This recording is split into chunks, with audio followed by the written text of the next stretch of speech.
Hi, Reverend Paula Zabkar here from Spiritual Soul Center with a little soul session for you this week.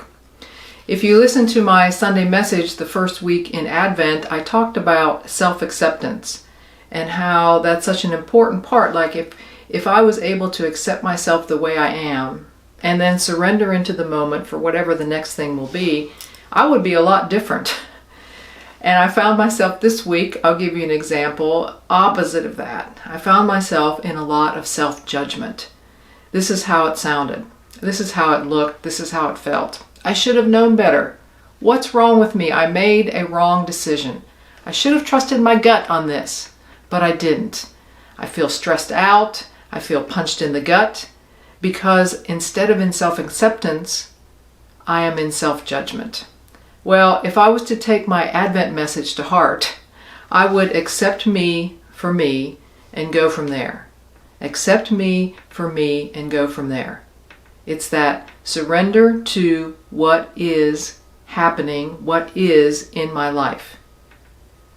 But I struggled yesterday. I struggled with that. I struggled with judging myself poorly. I mean, really, have you ever done that for yourself?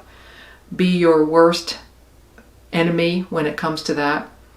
So I started to bring myself out of it, and I started this way. This morning in my meditation, I thought, what will this feel like? What will this look like? What would I think about this 5 years from now?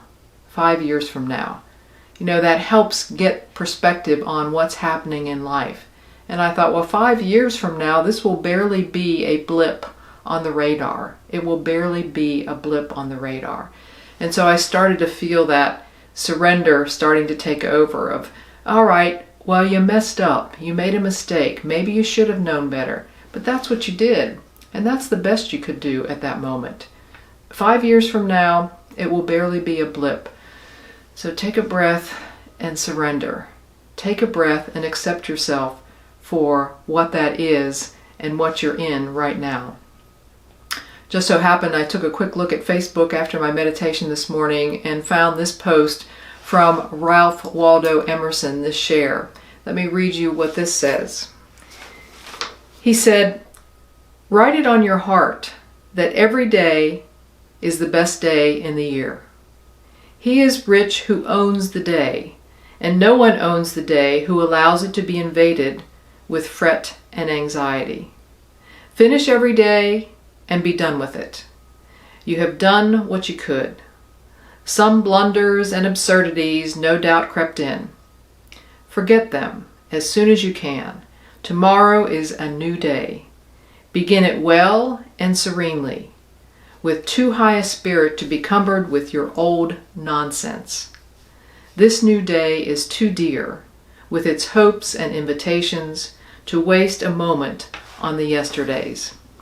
This was so appropriate for me today because it's so easy, and I found it so easy after a not so good night's sleep, to bring that all of yesterday right into this new day, rather than to accepting myself for exactly as I am, to asking myself the question, what's next, to surrender to that, and to not carry what I don't have to carry into today. Maybe you can relate to that. Maybe not today, but maybe another day. It's all about living these concepts, these ideas, and doing these spiritual practices so that I feel different, so that I feel better and renewed. And that's my intention today. And that's what I have to share. Until next time, amen.